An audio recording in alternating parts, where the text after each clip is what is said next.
Oke, halo semuanya. Assalamualaikum warahmatullahi wabarakatuh. Kembali lagi di kelas interaksi manusia dan komputer. Pada video kali ini kita akan membahas mengenai mobile dan responsive design. Nah, definisi dari user interface ya, desain seluler sering disebut sebagai desain UR seluler ataupun mobile ya. Berfokus pada pembuatan UI yang ramah pengguna dan menarik secara visual untuk aplikasi seluler dan situs web. Jadi untuk desain mobile ini bukan hanya diperlukan untuk desain di aplikasi aja gitu ya, di handphone, tetapi juga di situs web. Dan desain mobile UI ini sangat penting karena keterbatasan dan peluang unik yang dihadirkan oleh perangkat seluler seperti smartphone dan juga tablet. Jadi nggak semua kita mengakses suatu website itu menggunakan PC gitu ya ataupun desktop. Nah, ada kalanya para user itu menggunakan tablet ya ataupun bisa menggunakan smartphone, dan kebanyakan untuk user sekarang itu pastinya mengakses suatu website ataupun mengakses blog dan lain-lain itu menggunakan smartphone ya, karena memang lebih simpel dan enak dibawa-bawa gitu. Nah, jadi ini ada beberapa rules dari mobile design gitu ya. Nah, rules apa aja yang harus teman-teman ketahui ketika nanti teman-teman mendesain suatu mobile application ataupun mobile ini ya dari website gitu. Nah, selanjutnya di sini menyediakan navigasi ya, menyediakan navigasi sederhana. Navigasi sederhana memberikan cara yang jelas untuk berpindah antara layar dan menemukan item yang diinginkan, karena pengguna selalu harus bolak-balik dalam jendela yang sama. Nah, di sini contohnya ada menu hamburger juga ya, ada juga menu back ya dan lain-lain. Terus di sini biasanya ada navigasi dan lain sebagainya. Nah, harus ada disediakan menu-menu seperti ini ketika kita mendesain mobile design gitu. Nah, selanjutnya buat area sentuhan yang lebih besar. Pastikan untuk merancang ukuran kontrol yang lebih mudah untuk diketuk. Misalnya menggunakan ibu jari ataupun memberikan kontrol yang lebih kecil akan mengganggu pengguna saat kita menggunakan aplikasi. Nah, misalnya ketika kita menggunakan aplikasi mobile, kita sering menemukan yang namanya di sini ya button bar ya, ataupun navigation bar. Nah, di sini harus sesuai dengan ukuran jempol kita, yang mana ini jangan sampai berdekatan gitu ya, karena jempol kita ini biasanya ya ukurannya lebih gede juga gitu ya. Jangan misalnya kita mendesain terlalu berdekatan gitu ya, harus ada margin di setiap sudutnya gitu ya, harus ada margin yang ataupun space untuk si jempolnya ini mengetik. Jangan sampai kita mengetuk suatu area sentuhannya yang memang terlalu kecil gitu.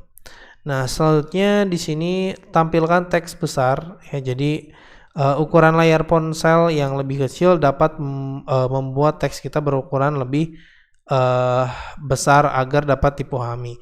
Nah, kalau misalnya websitenya itu nggak mendukung yang tadi responsif gitu ya, itu bisa jadi nanti ketika dikecilkan menjadi ukuran yang lebih kecil itu nggak akan sesuai gitu ya. Nah, contohnya di sini ada medium. Nah, untuk medium kita lihat di sini untuk title-nya juga ya udah berukuran lebih besar, dan ini membentuk list gitu ya, bisa di scroll ke bawah gitu ya, dan juga nggak membentuk misalnya grid ataupun kotak gitu. Nah, di sini juga ditambahkan beberapa menu navigasi gitu ketika medium ini diakses melalui bisa melalui aplikasi ataupun bisa melalui website gitu ya. Nah, jadi pada intinya ini harus berukuran lebih besar, karena kalau misalnya lebih kecil itu nggak akan terbaca gitu ya, ataupun sulit lah untuk dibaca. Nah, selanjutnya di sini gunakan kontrol sentuh banyak kontrol seluler yang tersedia untuk digunakan dalam desain gitu ya. Jadi bukan ide yang baik untuk menggunakan kontrol web sederhana karena sulit untuk berinteraksi dengannya di perangkat seluler. Jadi seperti tadi ya, kalau misalnya kita menggunakan menu-menu yang ada di tampilan website ataupun desktop, ya itu akan sangat kecil sekali gitu ya, akan sangat sulit juga untuk kita memilih. Nah, jadi kita buat control web yang lebih sederhana kalau misalnya kita ada di tampilan website gitu ya. Kalau ada tampilan website, kalau misalnya kita mau mendesain ada tampilan navigasi gitu ya, ketika kita tampil di tampilan mobile. Nah, selanjutnya di sini menggunakan formulir sederhana gitu ya. Jadi coba untuk menyediakan formulir yang lebih sederhana sehingga pengguna dapat memberikan masukan mereka dengan mudah. Ya, gunakan kontrol formulir di mana pengetikan teks minimal. Jadi minimalisir pengetikan teks karena memang kan sulit juga ya untuk kita menggunakan mobile gitu. Nah, makanya di sini dibuatlah pilihan-pilihan, terus ada range, kita tinggal geser-geser gitu ya, terus kita tinggal klik button plus, kurang, tambah gitu, tanpa kita harus mengetikkan keyboard di di application-nya gitu. Ya, jadi buat seminimalis mungkin kalau misalnya kita membuat di app ataupun di websitenya.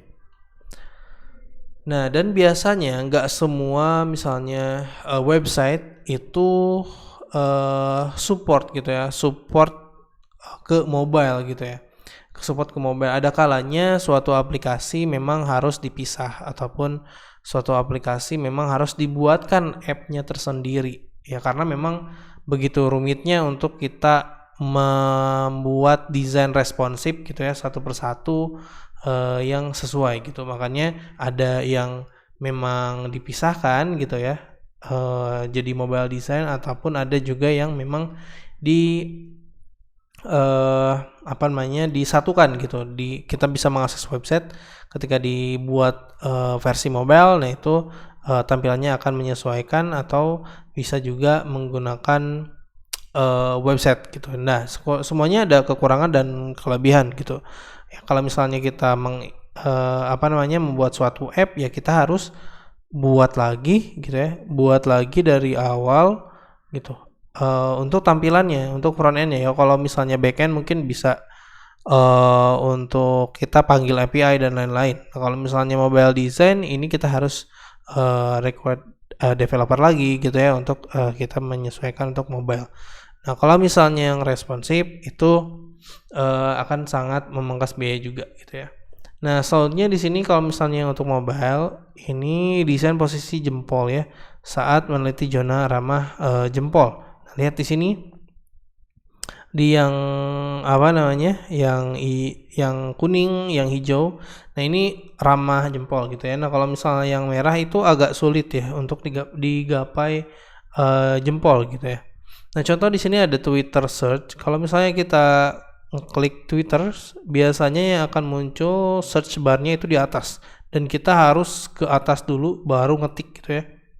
Ke atas dulu baru ngetik. Nah, kalau misalnya yang kedua, accessible search, gimana kalau misalnya kita ubah UX-nya itu ketika kita memencet tombol search-nya nggak terlalu jauh dari jempol gitu. Jadi kita nggak harus mengklik terlebih dahulu ya, ataupun nggak harus mengklik terlebih dahulu kolom search-nya gitu. Ya, jadi kita bisa langsung mengetik di sini. Gitu. Jadi di sini ada 3 langkah. Yang pertama kita harus mengeklik terlebih dahulu gitu ya. Walaupun misalnya tombol search-nya itu ada di atas ya nggak apa-apa. Yang penting harusnya bisa langsung diketikkan gitu ya, langsung mengetik gitu. Ataupun kita bisa langsung terlihat seperti ini atau bisa menjadi dua tahapan aja gitu ya, gitu. Nah, selanjutnya di sini mobile design rancangan pengalaman yang konsisten. Nah, jika situs atau aplikasi kita hadir di web dan seluler, berikan pengalaman yang konsisten pada pengguna. Minimalkan konten kita di perangkat mobile ya, dengan menjaga pengalaman serupa dengan perangkat lain. Nah, walaupun misalnya kita membuat suatu website gitu ya, membuat web, tetapi kita nggak mau merubah isinya gitu ya. Kita nggak mau merubah isi dari halaman-halaman ini. Misalnya contoh di sini ada website Dropbox gitu ya. Website Dropbox di sini kita bisa melihat ketika dia di tampilan desktop, dia akan banyak sekali di sini ya. Banyak sekali beberapa pilihan gitu. Nah, dan juga ini lebar-lebar gitu ya.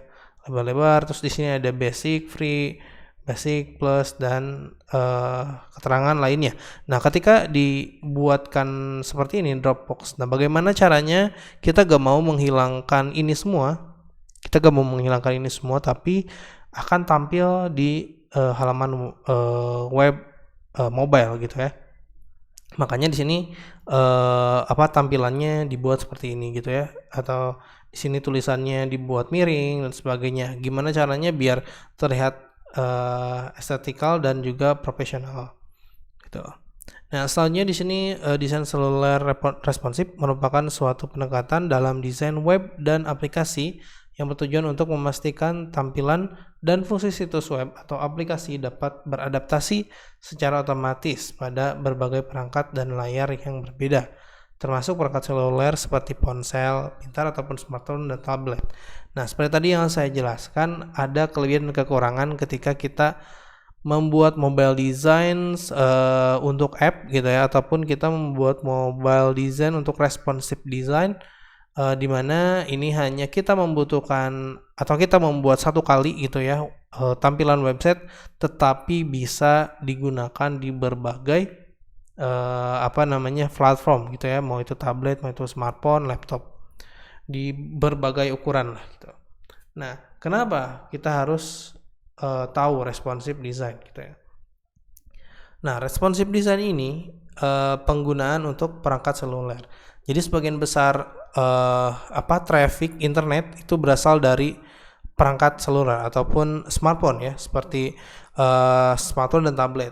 Nah, perancang situs responsif memastikan konten kita dapat diakses oleh semua ya, menarik secara visual di semua ukuran layar dan juga perangkat, termasuk layar smartphone yang lebih kecil gitu. Jadi kalau misalnya kita buat responsive design atau kita buat responsif webnya, itu akan menarik semua pengguna gitu ya, mau itu mobile, tablet ataupun desktop. Nah, selanjutnya di sini ada pengalaman pengguna. Jadi desain responsif ini meningkatkan pengalaman pengguna dengan menyediakan user interface yang konsisten dan ramah ya. User di berbagai perangkat. Jadi pengguna tidak perlu memperbesar atau menggulir secara berlebihan gitu ya, atau mengalami masalah tata letak saat mengakses situs. Jadi ketika kita ngecek suatu table gitu ya di desktop kok enak gitu ya, tapi ketika kita perkecil ataupun kita akses melalui smartphone, lah kok jadi acak-acakan gitu dan sebagainya gitu ya. Jadi pengalaman pengguna kalau misalnya menggunakan responsif, wah enak gini, enak juga ya untuk kita mendalaminya gitu. Nah, selanjutnya di sini ada SEO friendly. Jadi SEO friendly ini mesin pencari seperti Google ataupun Bing gitu ya, menyukai situs-situs yang memang responsif, karena ya semakin banyaknya pengunjung ke website kita, berarti banyak juga gitu ya dari berbagai platform yang yang mengunjungi website kita gitu. Nah, Google memprioritaskan semakin misalnya banyak yang mengunjungi website kita, otomatis Google juga memprioritaskan situs kita lebih mobile friendly dalam hasil penelusuran. Otomatis untuk hasil penelusurannya akan naik gitu. Nah, dengan memiliki desain responsif, situs kita memungkinkan kemungkinan besar akan mendapatkan peringkat lebih tinggi dalam hasil mesin mencari, dan otomatis website kita akan mendapatkan traffic yang lebih banyak. Lalu ada efisiensi biaya. Nah, jadi desain responsif ini menghilangkan kebutuhan untuk membuat dan memelihara versi situs kita yang terpisah untuk perangkat yang berbeda, misalnya desktop, seluler, tablet gitu. Jadi kita nggak perlu bikin dua kali gitu ya, misalnya kita bikin yang versi desktop ataupun kita mau buat yang versi aplikasinya gitu ya. Nah, hal ini mengurangi biaya pengembangan dan pemeliharaan dalam jangka panjang ya, karena kita mengolah satu situs bukan beberapa variasi. Tetapi satu lagi, jadi ada kelemahan dan kelebihan. Kalau misalnya menggunakan aplikasi ya berarti terfokus kepada aplikasi tersebut gitu ya, dan juga pastinya untuk pengaksesannya lebih cepat dan sebagainya. Tapi kalau misalnya di versi web mungkin ada kekurangan dari misalnya pengaksesan kecepatan dan lain sebagainya gitu ya. Jadi ada kelebihan dan kekurangannya tadi. Nah, selanjutnya aksesibilitas. Jadi desain responsif dapat meningkatkan aksesibilitas situs web kita. Ya, hal ini memastikan bahwa konten kita mudah diakses oleh penyandang disabilitas ya, yang mungkin menggunakan berbagai teknologi dan perangkat bantu untuk mengakses webnya. Nah, selanjutnya peningkatan tingkat konversi. Jadi situs yang responsif cenderung memiliki tingkat konversi yang lebih tinggi di perangkat software. Jadi pengguna dapat dengan mudah menavigasi situs kita.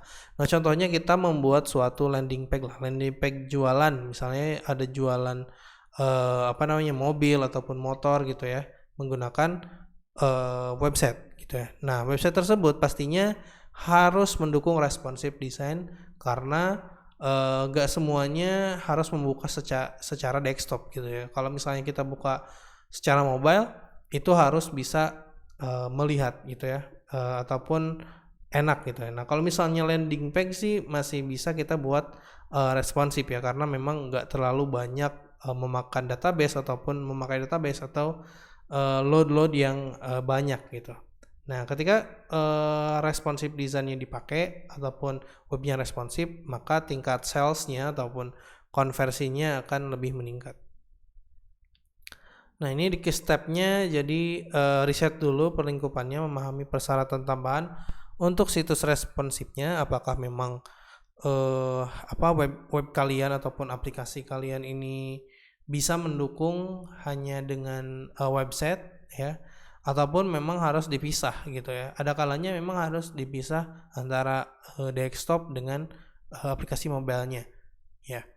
Nah, contohnya aja Adlink misalnya. Adlink bisa kita buat ataupun kita buka menggunakan desktop, tetapi ketika kita akses menggunakan mobile, mereka akan mendirect suruh download ke Play Store gitu ya. Nah, agar memang untuk kecepatan dan sebagainya itu berbeda. Nah, selanjutnya ada wireframing. Hasil data tata letak isi untuk situs dengan mempertimbangkan lebar layar yang berbeda. Lalu ada look and feel, pertimbangan gaya, lalu membangun situs masalah HTML dan CSS gitu ya. Jadi responsive design ini nantinya akan dibuat, walaupun ada beberapa framework yang memang udah mendukung, kayak misalnya pakai Bootstrap ataupun Tailwind gitu ya, untuk membuat responsive design-nya. Nah, contohnya ini ada website McDonald Hotel ya. Kalau kita misalnya lihat dari ini ya, dari sisi desktop ataupun tablet ya di sini. Nah, di sini riset peningkupannya identifikasi tujuan situs kita dan apa yang ingin kita capai gitu. Pahami audiens dengan target ya. Kalau misalnya web kita hanya landing page, ya kita bisa buat responsif gitu ya. Memang harus responsif.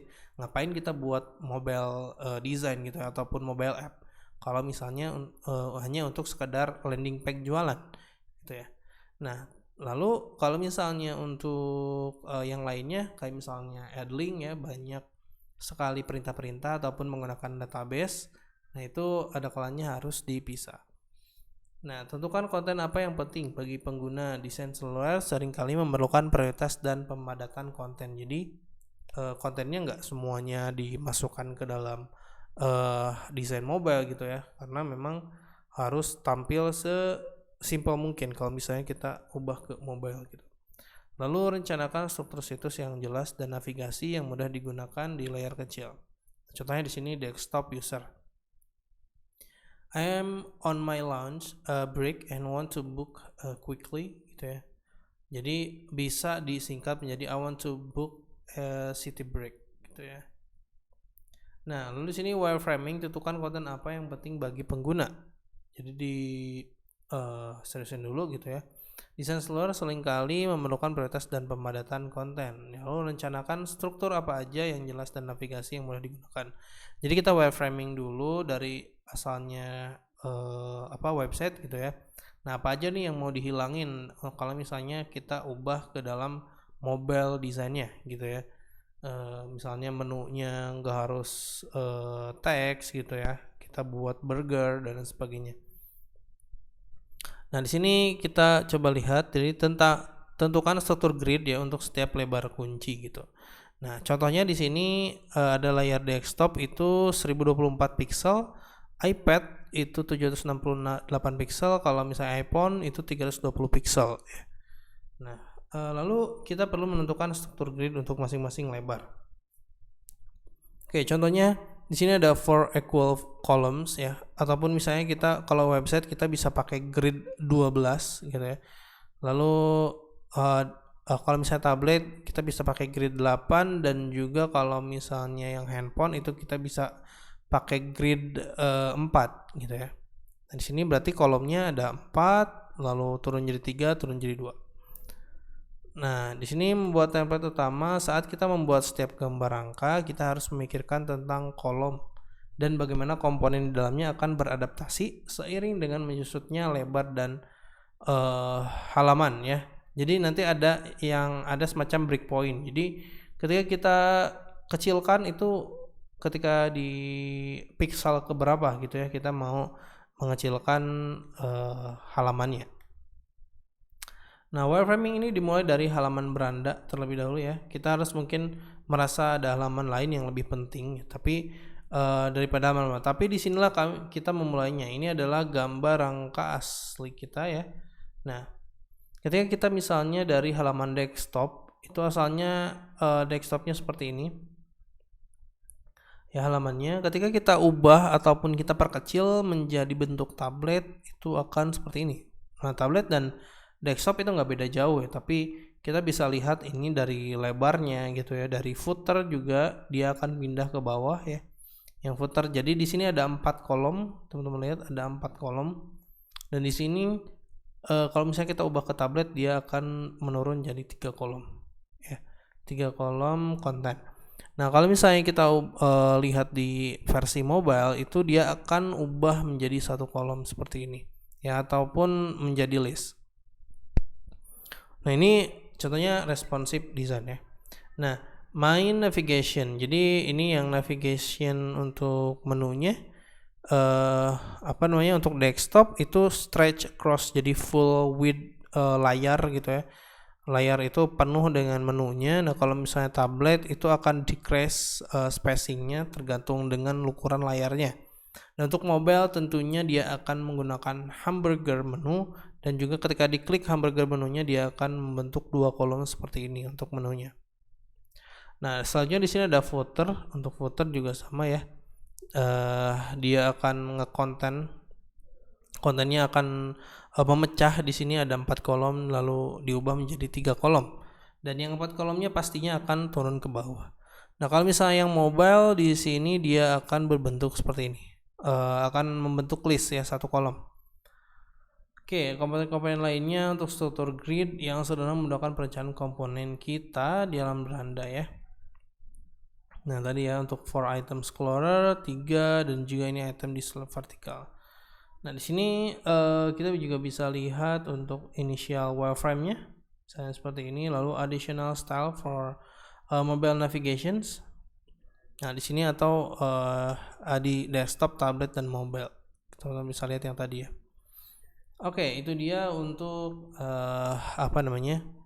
responsive design dan sebagainya. Nah, gimana caranya kita ingin tahu gitu ya, si suatu website ini mendukung responsive design atau enggak. Nah, kalau misalnya kita contohnya pakai ini sih, Headlink ya. Kita bisa lihat misalnya di sini kita inspect ya. Kita inspect elemen. Nah, selanjutnya di sini teman-teman pilih aja responsive. Nah, ketika responsive di sini teman-teman bisa klik ya. Klik misalnya untuk versi mobile gitu ya. Misalnya versi mobile, nah dia jadi seperti ini. Nah, kira-kira menurut teman-teman ini itu nah, kalau misalnya versi desktop pertama akan seperti ini ya. Atau teman-teman bisa perkecil ya. Nah, teman-teman bisa perkecil. Oke, jadi yang pertama ada desktop. terus kita perkecil misalnya tablet ya, seukuran seperti ini misalnya untuk tablet. Oke. Nah, tablet masih seperti ini. Ya, masih enak dibaca lah gitu. Nah, kalau misalnya kita ubah ke handphone, kita perkecil jadi seperti ini. Nah, di sini kita menjadi hamburger ya. Nah, coba teman-teman lihat di sini aktif gak hamburgernya. Nah, berarti ini nggak responsif ya kalau misalnya untuk add-link gitu. Makanya di sini menu-menunya juga acak-acakan ya. Ada beranda dan ruang dan lain sebagainya. Makanya untuk add-link kan langsung di sini unduh versi iOS ataupun versi Androidnya, karena kalau kita akses menggunakan website ini ya akan nggak terlalu rapi gitu ya, ataupun bisa jadi acak-acakan, walaupun memang bisa gitu ya diakses menggunakan websitenya. Nah, ini bisa karena saya menggunakan versi desktop, karena saya ini di website gitu. Coba teman-teman akses di handphone langsung, itu akan langsung direct ke untuk download versi Androidnya gitu. Ini salah satu contoh website yang nggak mendukung responsif, karena memang Add-link nggak fokus untuk membuat websitenya responsif, karena untuk desktop ya mereka untuk desktop aja gitu. Oke, itu dia teman-teman untuk sesi pembelajaran kali ini. Terima kasih telah menonton video ini, sampai jumpa di sesi selanjutnya.